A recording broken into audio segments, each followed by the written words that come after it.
Welcome back. So the first of what will probably be two videos today, maybe a third. I mean, there's a bunch of crazy stuff going on right now. But today I did want to mention the announcement that was put out last night, Sunday night after the Knoxville Nationals from Jason Meyers Racing that him and Spencer Bayston have mutually parted ways with each other at the midpoint of the halfway mark, or the midway point of the season with High Limit Racing, right after the Knoxville Nationals. And obviously, this is a pretty big deal considering this is a team that has been full-time with High Limit for 2 years, and they are in a really good spot for a franchise, which we will talk about more here in just a few moments. But according to the release from Jason Meyers Racing, it sounds like they are wanting to downsize to a one-car operation for the foreseeable future. Remember, this year they went to 2 cars with Corey Day in a part-time machine, the 14 BC car. He would run when there's no NASCAR and other, pavement racing commitments, and Spencer Bayston would be the full-time car this year with High Limit. But now, as of right now, they are going down to 1 car. We saw some posts on social media over the week at Knoxville. One of them from the crew chief of the car, Shane Bowers. They were selling engines. A lot of people thought that was the telltale sign that this was coming to an end, when in reality, they did just buy a couple of new engines as well. They were just kind of switching engine manufacturers. But then when Spencer Bayston put up on his merchandise page that, everything is discounted, $15 hoodies, $10 shirts, that kind of made it, known to a lot of the, public that this was going to be happening. But it does sound like this was the plan for a while now. It wasn't like on Sunday night, Spencer Bayston had just found out that this was not a random event. This is something that they kind of were planning around for the last couple of weeks. Spencer, had that Real American Beer, American Rebel Light Beer, whatever it was, on the side of the car there for Knoxville Nationals. They ran that race, and then that was going to be the end. And so with that announcement as well, Corey Day will be running this car as his schedule allows coming up here. So with that being said, I did want to look at the press release here and read one particular line here in the first paragraph here. Actually, I'll read 2. Jason Meyers Racing and Spencer Bayston have mutually agreed to part ways for the remainder of the season. The organization remains committed to the vision and future of the High Limit Racing series. So with that being said, that line right there in particular, it does sound like they are going to try to finish out the year with High Limit. And with the announcement as well, they mentioned that Corey Day will fill the seat. He will run as much as he can when his schedule allows, because he does have some pavement races coming up, NASCAR, maybe some road course stuff or whatever.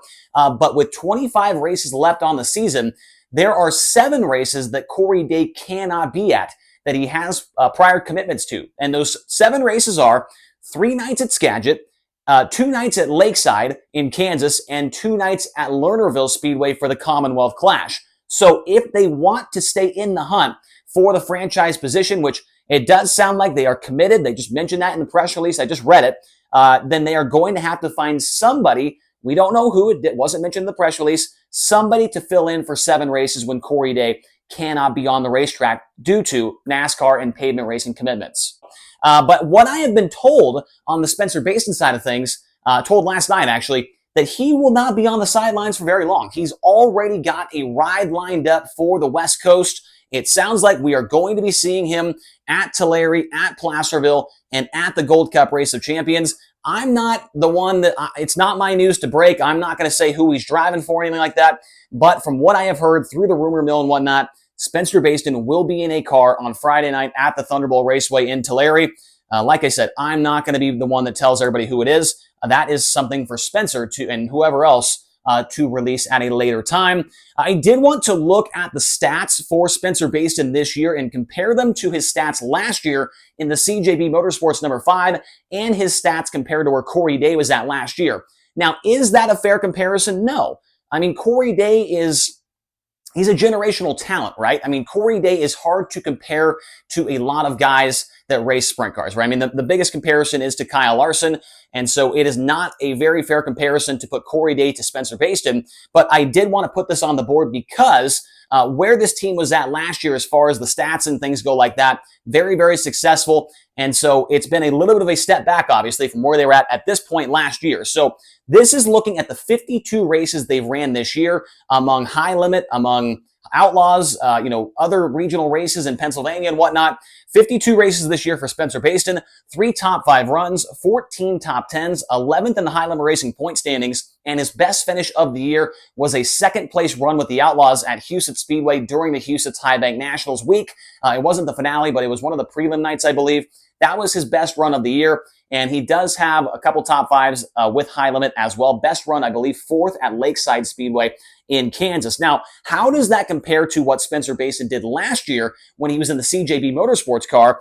At this point in time last year in 52 races, he had 9 top fives, 22 top tens. He was 8th in the High Limit Racing point standings, and he had a second place run at the Kokomo Speedway with High Limit. So still didn't have a win, but he did have a second, had more top fives, obviously 6 more top fives, most of them coming with High Limit along with those top tens as well. And Bayston got very, very hot at the end of the year, had a bunch of top fives in a row, a couple of podiums as well. But this is just looking at the point in time where we're at right now in the season. And then Corey Day at this point in time last year, just for good measure, right? 17 top fives, 32 top tens. He was 5th in High Limit points, and he had 7 wins between the Outlaws, High Limit, and a win at Skagit during the Dirt Cup. Like I said, it is not a fair comparison to compare Corey Day and Spencer Bayston. They're not the same driver, right? But I just wanted to put that on the board for this team where they were at last year with a different driver behind the wheel. Now, I did want to mention as well, I'm a Spencer Bayston fan. I'm a Spencer Bayston friend. He's been a friend of mine for a very, very long time. I've known him since he was in midgets, and I interviewed him a long time when he was running for Keith Coons and whatnot. And so I hate to see this for Spencer, but it does sound like he's got something pretty good lined up here, at least for the next couple of weeks. So that is great to hear. And I hope he goes out there next week and runs top 5, runs podium, and does great. I really, really hope he does. For him and Audrey as well. They are great people. They really are. I'm sure many of you have met them in the t-shirt trailer. They are just awesome people. And so this is a tough thing to see. One thing I also did want to mention, we talked about the franchise thing earlier on.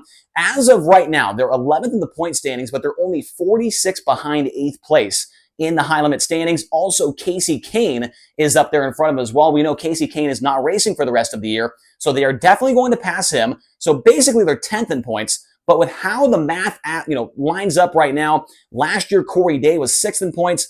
If the 14 with Corey Day and whoever the other driver is for 7 races, if they can get back to 8th in the point standings, that would land them in my math, according to my math, that would mean they would get the 6th best franchise for next year.